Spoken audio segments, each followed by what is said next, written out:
the primary is if you're an independent. I'm registered.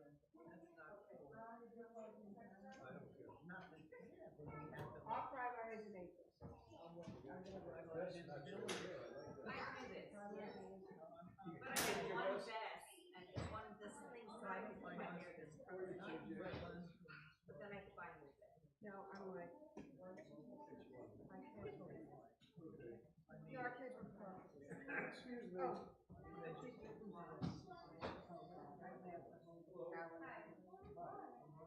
Because I don't care anymore. I don't care anymore.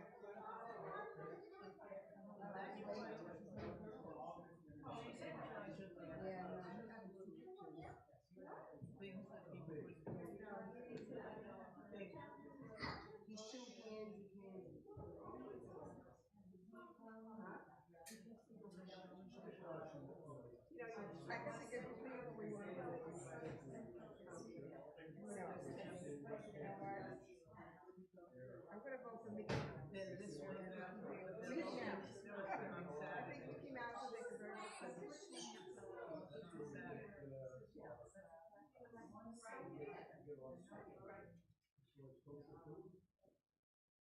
You have to ask Robert Jonathan. Takes it.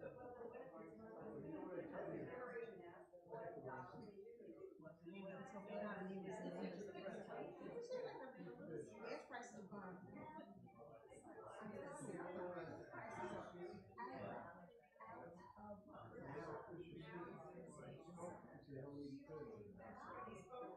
yeah, I guess he's getting the job.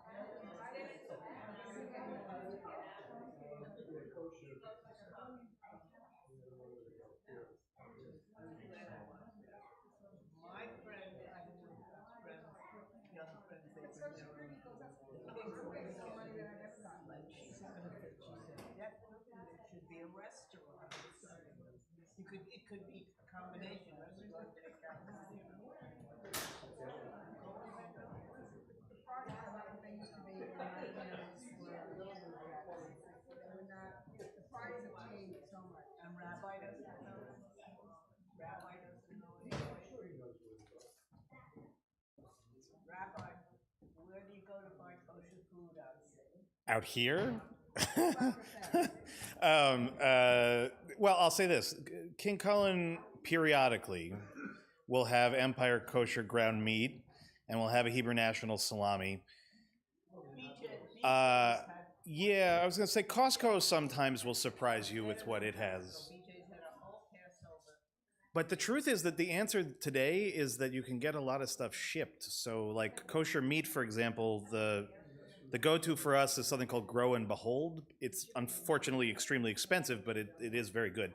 So if you want, that is a route I can definitely recommend.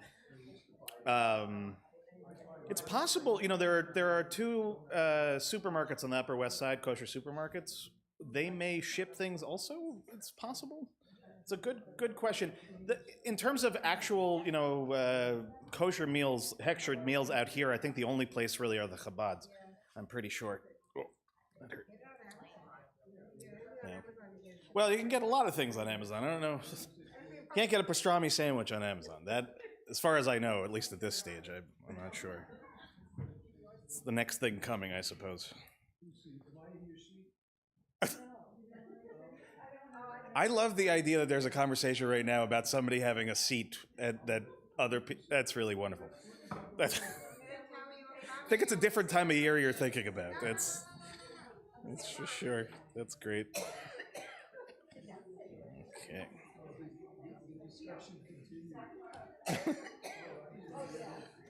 That's very good. All right.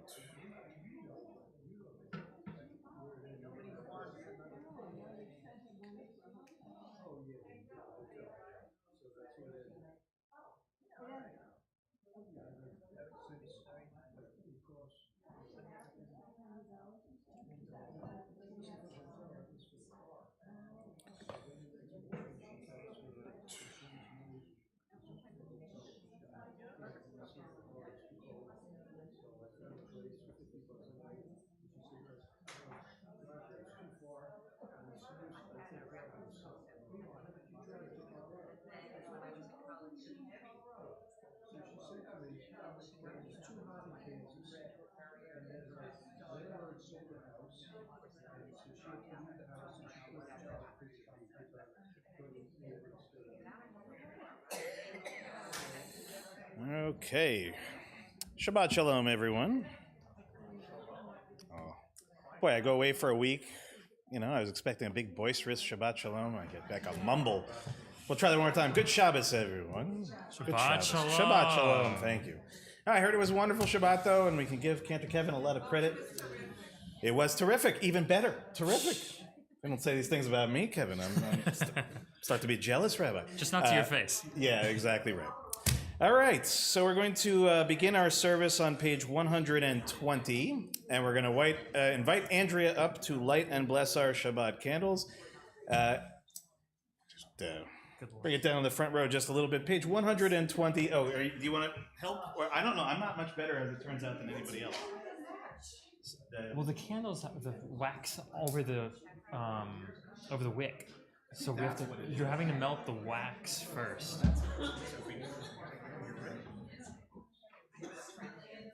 That's it. Well, as usual, Kevin. So yeah, once the wax. Let's see if that helps. I don't know if it will or not, but yeah, I could.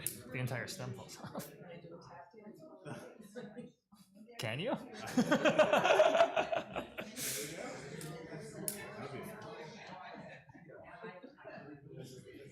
Yeah, that's so interesting. That does it every single time.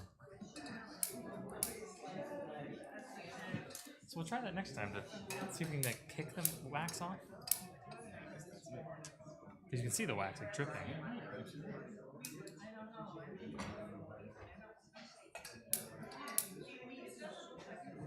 Turn out your fingers. Mine are less important. Yeah. Arguable. Yad harav. It's another good question. All good questions. Okay, we're going to turn our attention to Andrea. Please join. Very good. Page 120. Eloheinu melech haolam, asher kiddushanu b'mitzvotav v'tzivanu lahad likner shel Shabbat. Amen. Andrea, thank you very much. We'll turn now in our Sidurim, our prayer books, to page 130 as we begin Kabbalat Shabbat. Again, very top of page 130. This is on. All right.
Now to page 131. Page 131, just in the middle of the page.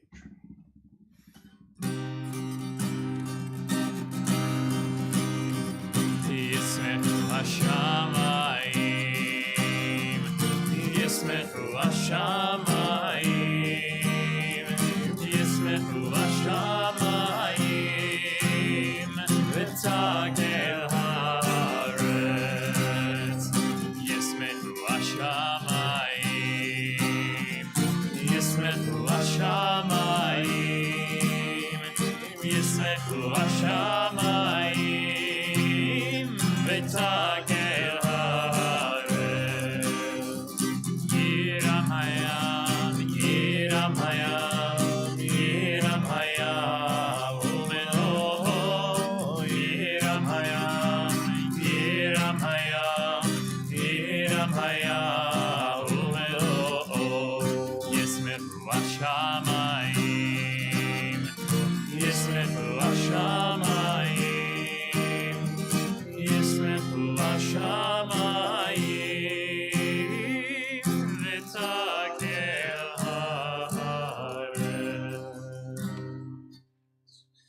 now to page 132, towards the very bottom of the page.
Now to page 134, the very top of the page.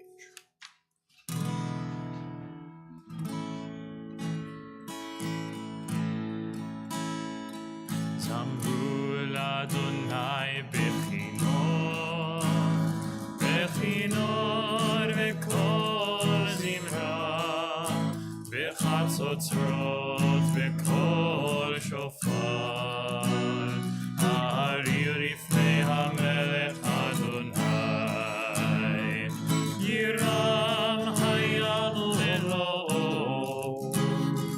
tevel veyoshveva,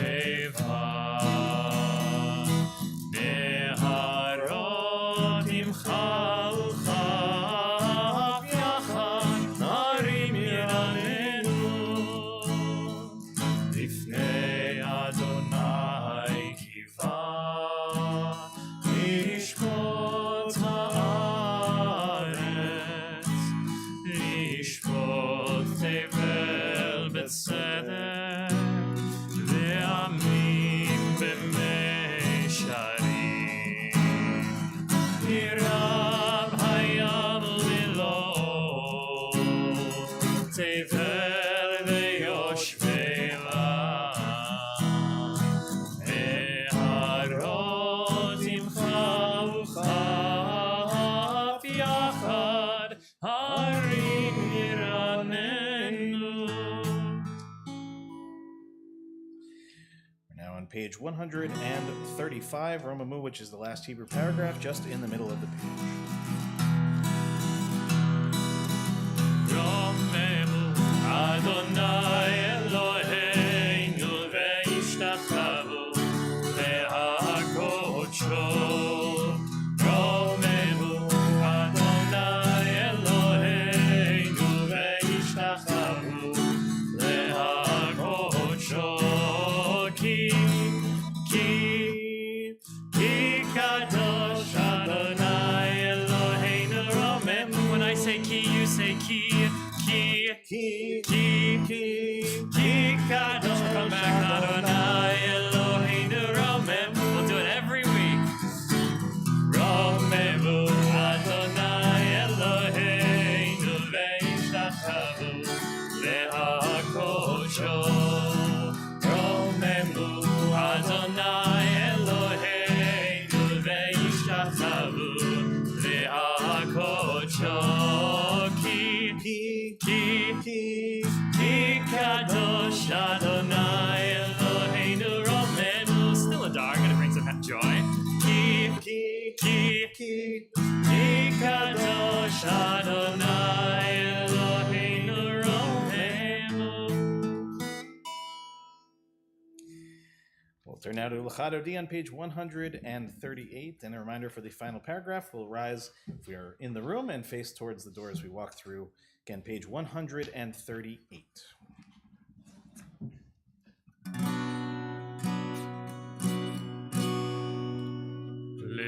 L'chadodi likrat kala, nei Shabbat nekabela. L'chadodi likrat kala, nei Shabbat nekabela.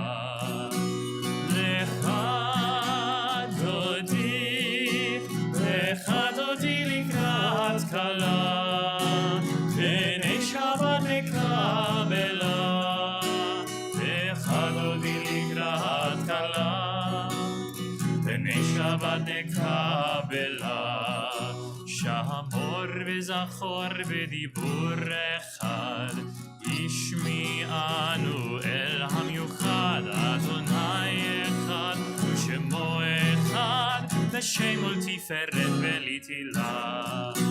לך דודי לקראת כלה, בני שבת נקבלה. לך דודי לקראת כלה, בני שבת נקבלה. לקראת שבת לכו ונלכה, כי היא מקור הברכה, מראש מקדם נסוכה, סוף מעשה במחשבה תחילה. לך דודי לקראת כלה, בני שבת נקבלה. לך דודי לקראת כלה, בני שבת נקבלה. מקדש מלך עיר מלוכה, ומצאים מתוך ההפכה, רב לך שבט בעמק הבכה, והוא יחמול עלייך נגלה. לך דודי לקראת כלה, בני שבת נקבלה. לך דודי לקראת כלה, בני שבת נקבלה. התנערי מעפר קומי, לבשי בגדי תפארתך עמי, על יד בן ישי בית הלחמי, קרבה אל נפשי גאלה. לך דודי לקראת כלה, בני שבת נקבלה. לך דודי לקראת כלה, בני שבת נקבלה.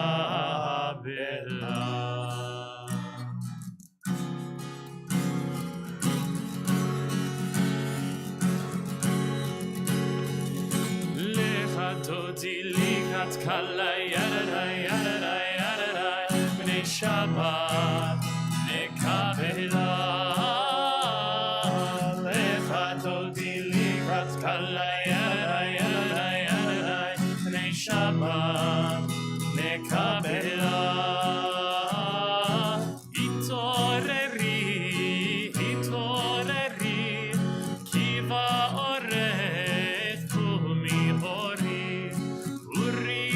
אורי, שיר דברי, כבוד אדוני עלייך נגלה. לך דודי לקראת כלה, בני שבת נקבלה. לך דודי לקראת כלה, בני שבת נקבלה. לא תבושי ולא תקרבי, מה תשתוכחי ומה תהמי, בך יחסו עניי עמי, ונפתעיר אל תילה. לך דודי לקראת כלה, בני שבת נקבלה. לך דודי לקראת כלה, בני שבת נקבלה.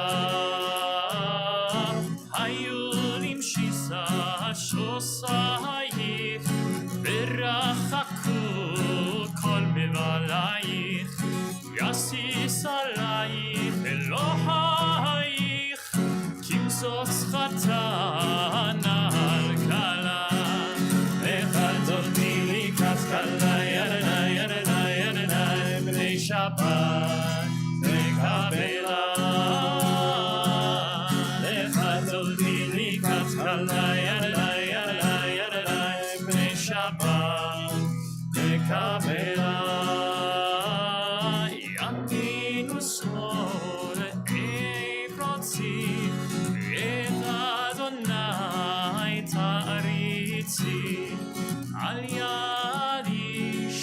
בין בארצי ואני שמחה ונגילה לך תודי לי כת קלה ידלה ידלה ידלה בני שבת נקבלה לך תודי לי כת קלה ידלה ידלה ידלה בני שבת נקבלה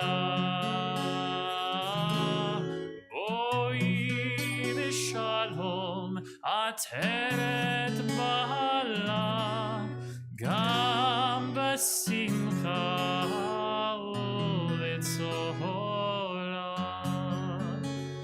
תוך אמוני עם סגולה בואי חלה בואי חלה לך תודי לקראת קלה ידנה ידנה ידנה בני שבת נקבלה לך תודי לקראת קלה ידנה ידנה ידנה בני שבת נקבלה. Please be seated. We're now on page 140.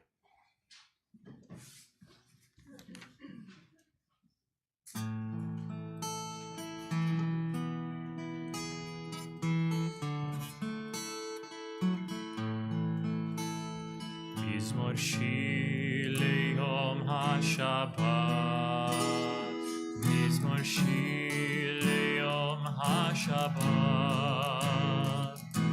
טוב להודות לאדוני ולזמר לשמך עליון להגיד בבוקר חסדך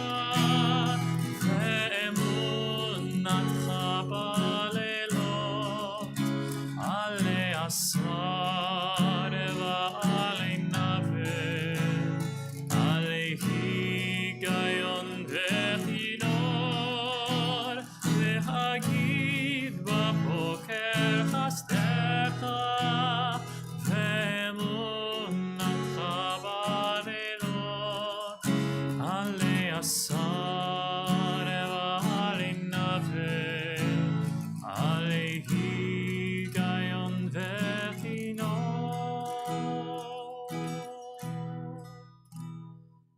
מזמור שיר ליום השבת מזמור שיר ליום השבת טוב להודות לאדוני ולזמר שמך עליון להגיד בבוקר חסדך ואמונתך בלילות עלי אסון ועלי נבל עלי היגיון וכינור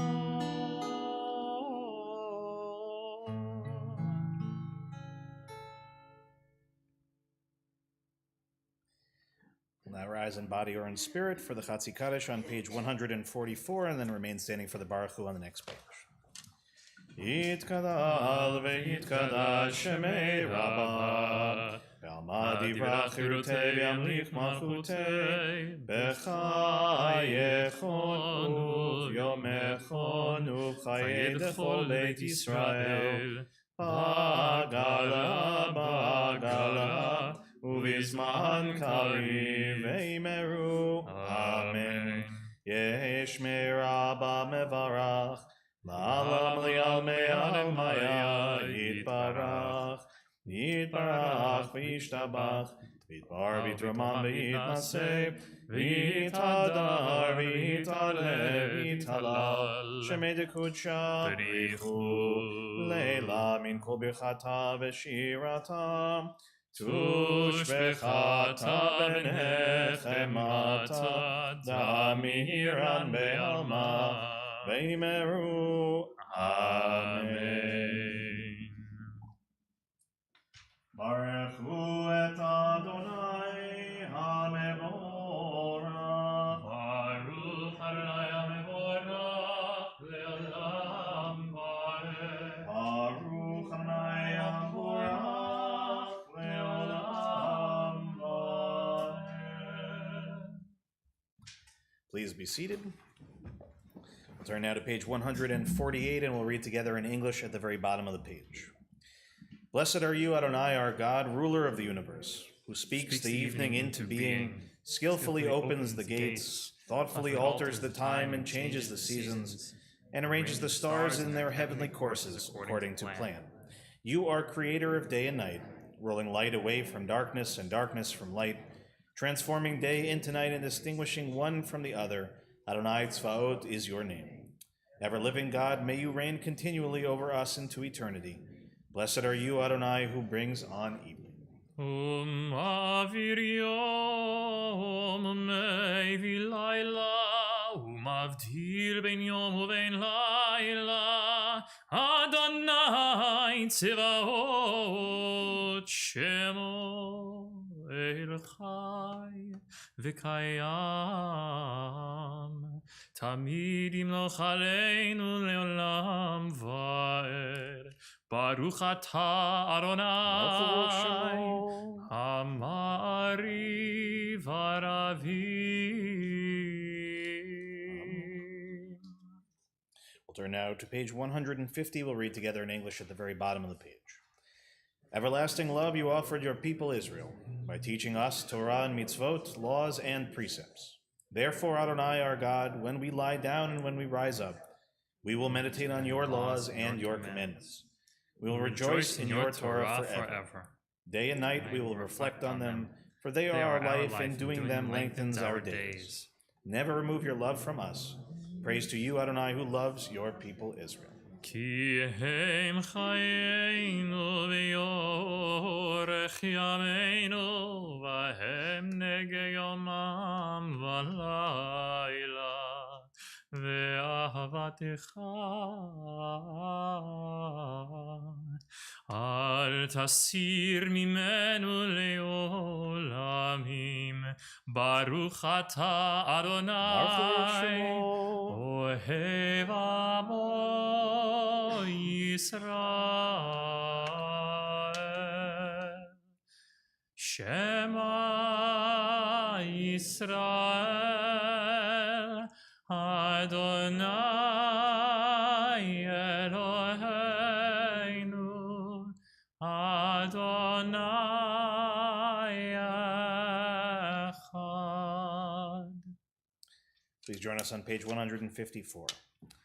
ואהבת את אדוני אלוהיך בכל לבבך ובכל נפשך ובכל מאודך, והיו הדברים האלה אשר אנוכי מצווך היום על לבבך, ושיננתם לבניך ודיברת בם בשבתך בביתך ובלכתך בדרך ובשוכבך ובקומך, וקשרתם לאות על ידיך, והיו לטוטפות בין עיניך, וכתבתם על מזוזות ביתך ובישעריך, למען תזכרו ועשיתם את כל מצוותיי, והייתם קדושים לאלוהיכם.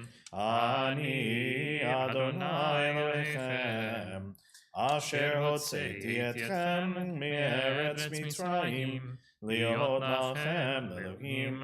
אני אדוני אלוהיכם, אדוני אלוהיכם אמת. Let's read together on the top of page 157. Standing on the parted shores of history, we still believe what we were taught before ever we stood at Sinai's foot, that wherever we go it is eternally Egypt, that there is a better place, a promised land, but the winding way to that promise passes through the wilderness. but there is no way to get from here to there except by joining hands and marching together. As we turn to page 158, Mi Chamocha at the top.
חזק ממנו ברוך אתה אדוני גאל גאל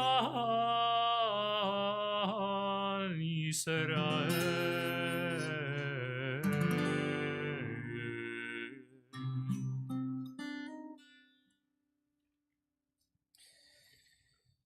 Let there be love and understanding among us, and peace and friendship be our shelter from life's storms. Adonai, help us to walk with good companions, to live with hope in our hearts and eternity in our thoughts, that we may lie down in peace and rise up, waiting to do your will. Hashkivenu is on the top of page 160.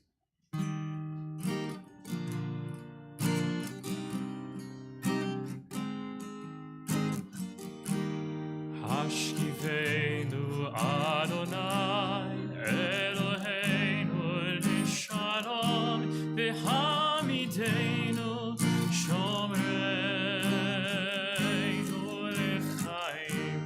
Hashkivenu Adonai Eloheinu Lishalom V'hamidenu Shomreinu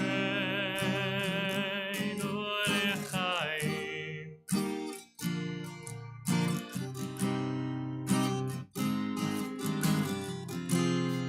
Ushmor tzitzeinu uvoeinu l'chaim u'lishalom me'ata ve'ad olam.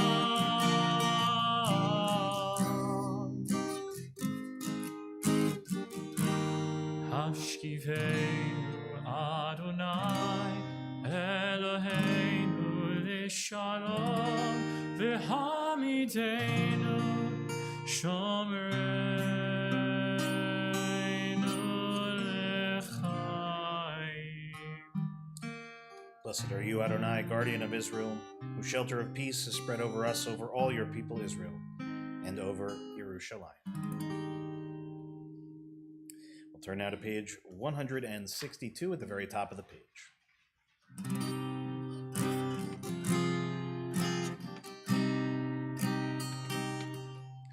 V'shameru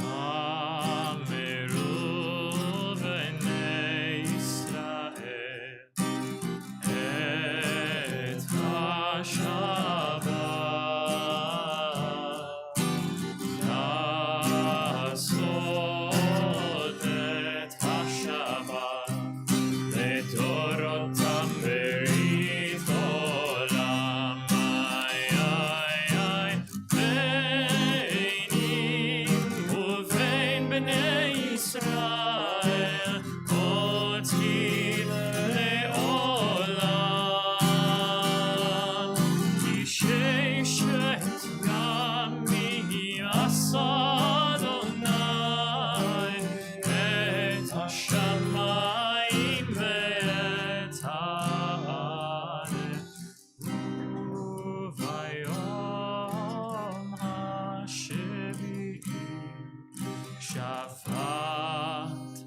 Shabbat vayinafar.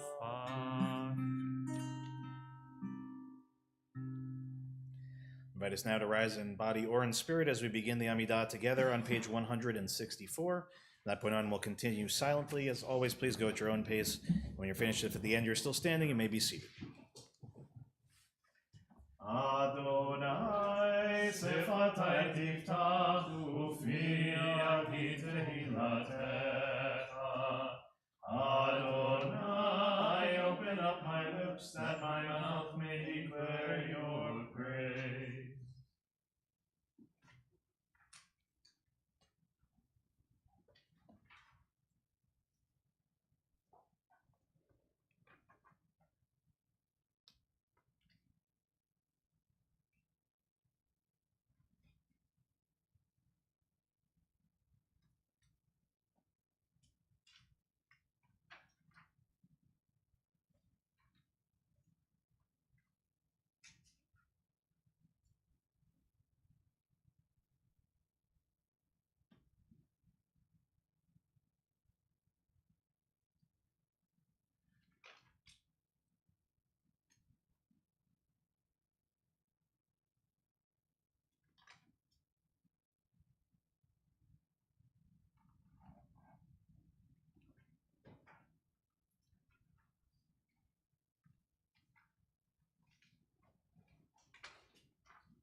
Say shalom, shalom bimrama, uyase shalom aleinu, ve'al kol Yisrael, ve'imru amen.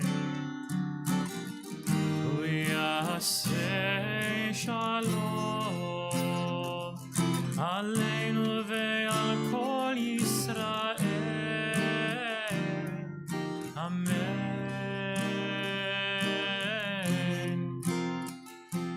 Oh, say shalom, shalom bimramav.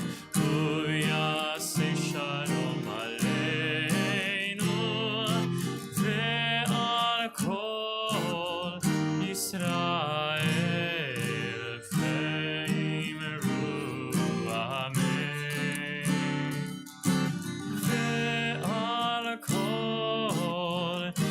Israel,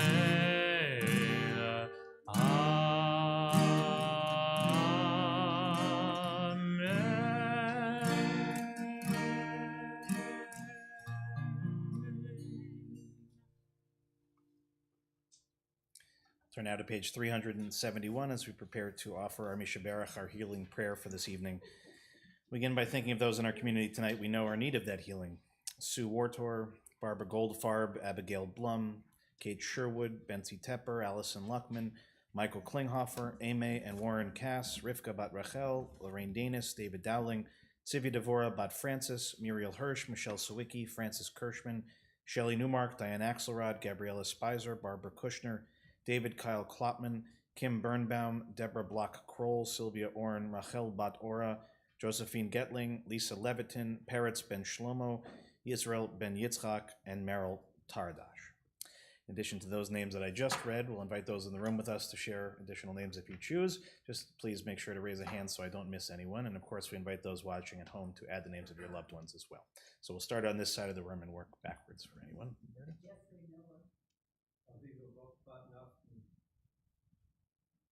Jerry Manuel Viviani, Jackie Manuel, David Espinosa, Chris Hubbard, Lydia Simon, Manuel.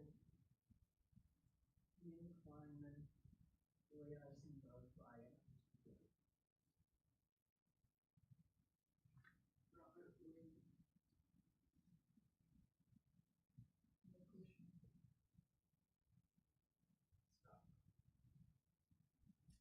Alan Franco, Aaron Bassett, Robin Galt.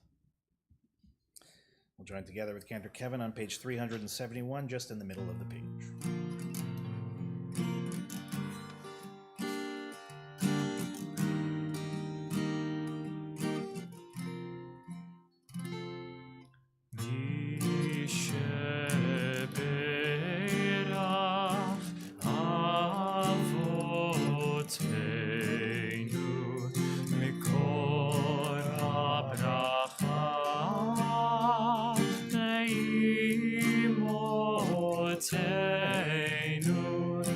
May the source of strength, who bless the ones before us, help us find the courage to make our lives a blessing, and let us say, Amen.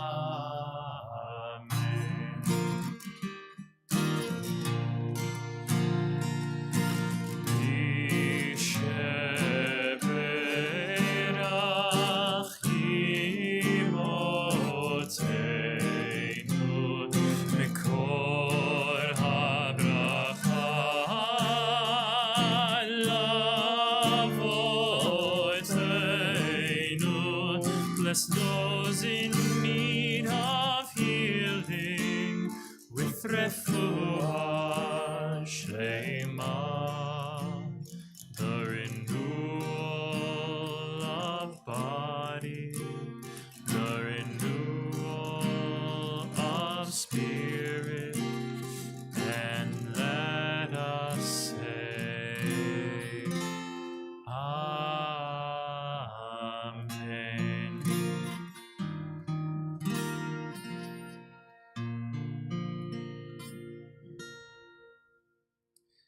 Now we'll offer our prayer for Israel in time of war. Eloheinu v'Elohei Avotenu, our God and God of our ancestors, you know that the Jewish people are one nation with one heart, and today that heart is broken. O healer of broken hearts, binder of their wounds, be with our brothers and sisters who have been taken captive, and with the families of the victims. Watch over the hostages, break their bonds, and bring them out from darkness to light. Proclaim release to the captives, liberation to the imprisoned. Comfort the families, bring them under the shelter of your wings. Bring complete healing of body and spirit to all of the wounded. Bind up our wounds and grant us healing. Tzur Yisrael v'goalo, rock and redeemer of our people Israel. Bless the state of Israel, the initial manifestation of our redemption.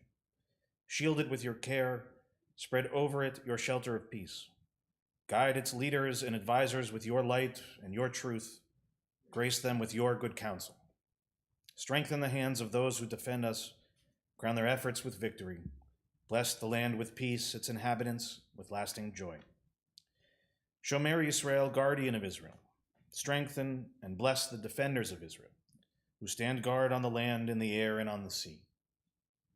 May we see the promise of the psalmist realized. You turned my mourning into dancing, my sackcloth into robes of joy. God, protect, preserve, and restore peace and well-being to Israel, your people, and together we say, Amen. Shabbat Shalom, everyone.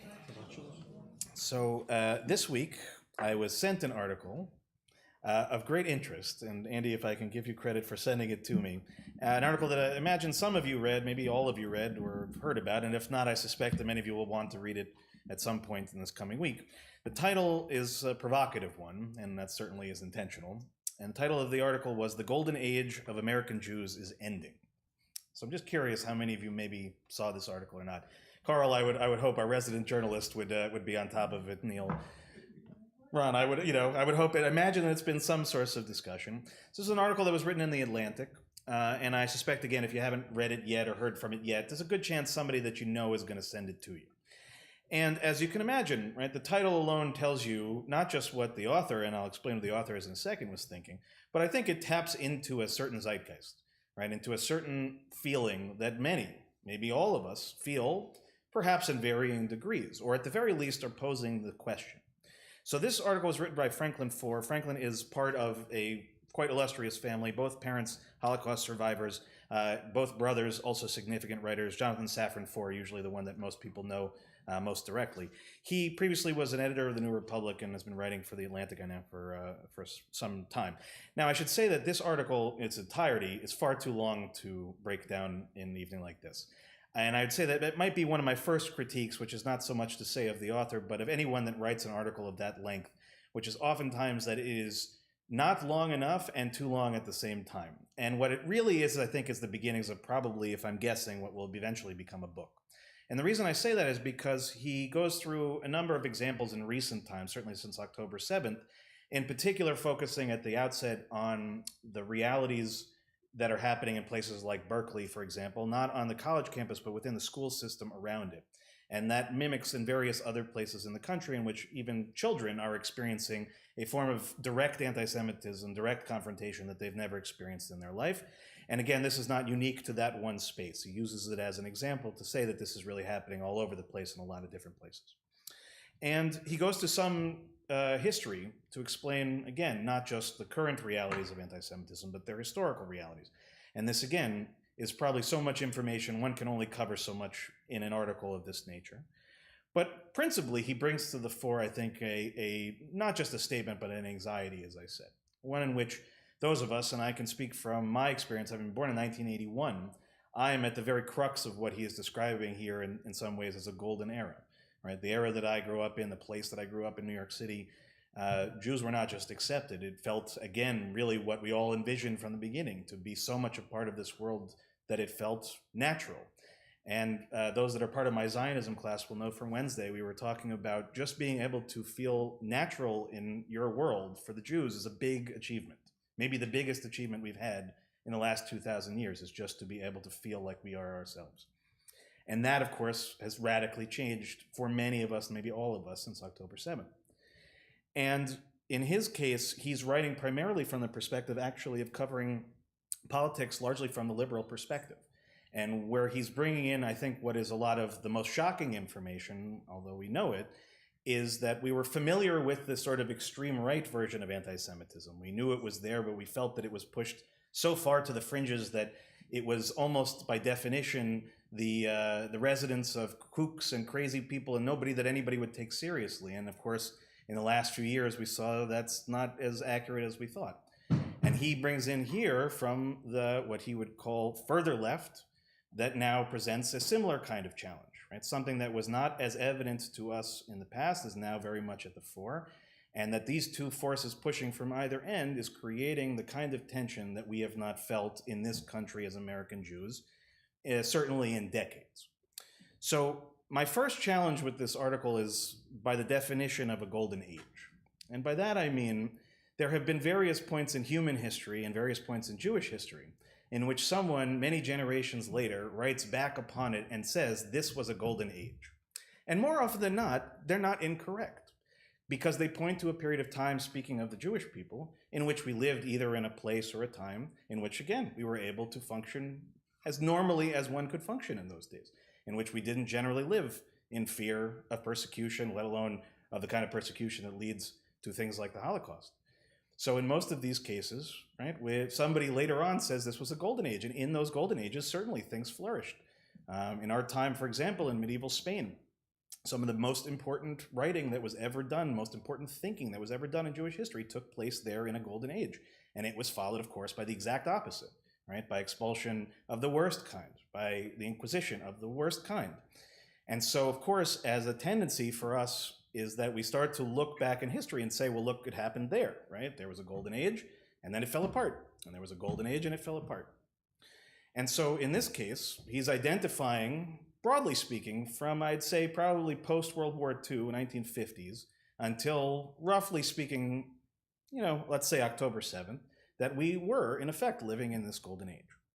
So then what sets things off? So I'm just going to read you a tiny bit of the article to get a sense of where he's talking. So he says, over the course of the 20th century, Jews invested their faith in a distinct strain of liberalism that combined robust civil liberties, the protection of minority rights, an ethos of cultural pluralism. They embraced this brand of liberalism because it was good for America and good for the Jews. He continues, it was their fervent hope that liberalism would inoculate America against the world's oldest hatred. For several generations, it worked. Liberalism helped unleash a golden age of American Jewry, an unprecedented period of safety, prosperity, and political influence. Jews who had once been excluded from the American establishment became full-fledged members of it. And remarkably, they achieved power by and large without having to abandon their identity. But that era, he says, is drawing to a close. America's ascendant political movements, MAGA on one side, the illiberal left on the other, would demolish the last pillars of the consensus that Jews helped establish. They regard concepts such as tolerance, fairness, meritocracy, and cosmopolitanism as pernicious shams. The golden age of American Jewry has given way to a golden age of conspiracy, reckless hyperbole, and political violence, all tendencies inimical to the democratic temperament. Extremist thought and mob behavior have never been good for Jews. And what's bad for Jews, it can be argued, is bad for America. Now, I again don't think that I disagree with the article. I don't necessarily disagree with the central thesis or the research of the history or in the writing or in the way that it's presented. What I disagree with, I think, is a fundamental view of the situation and the principal idea of tying it to a concept of a golden age. And I'll explain what I mean by that. If one defines an age in this way, creates a set of circumstances in the mind that projects the idea that for the last 60 or 70 odd years, we have been living in a perfect environment in which none of the things that we are seeing existed, it's a fiction. What I think we see more likely is that things that were always present, that were pushed to the extremes, have been given places to be able to find voice again and to be much more in the public view. And that is certainly dangerous. But I don't necessarily agree that the idea that somehow or another that we got past all of that somehow or another the work of the 50s and the 60s in particular erased from this country and from its mentality or from the world the sense of anti-Semitism, the sense of bigotry, the sense of racism. We know that the civil rights movement didn't erase any of those things.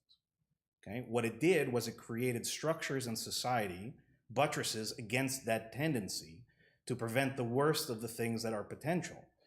But it didn't erase anything. And it certainly didn't erase anything in a way that I think most of us would describe as gone for history.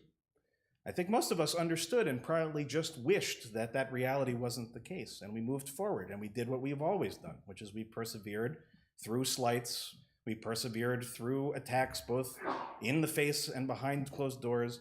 Most of us in this room had to at least once in their life go past some door that was put up in front of us, some roadblock that was unnecessary, and we pushed through it.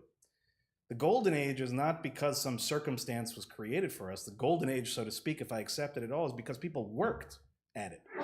They took it every day and they worked at it. They made sure that our position here was not unique to us, right? The things that are described here, the goals and the values of building a society that is built on understanding, on equality of the most important kinds, on the belief that we all can achieve great things together more than we can separated or apart. These ideals are still there very much in front of us. And our tendency when we read articles like this, when we click on things like this, and understandably so, when we feed into that part of our mindset that says it's gone in a way that can't be fixed. It's a thing that's past and it's now part of history. 10 times is good luck in our tradition. In this moment, we need to take an article like this and do the exact opposite of what its intention is. Rather to be fearful, rather to be giving into a concept of an idea that is, as I said, locked into history as if we have no effect. If anything, what it ought to do is to light a fire in us. If we've lost certain things, then we have to work hard to get them back. If things have shifted in a direction we're uncomfortable with, then we have more work to do. If we're a little bit more afraid than we've been in our life, then we have a taste of what our ancestors have experienced. They didn't give up. They didn't run for cover. They didn't write articles to make ourselves feel like we have nowhere to go. I don't think his intention was to create a sense of pessimism. I think his intention was to create a sense of realism and to confront the fact that many things have changed. There is no question.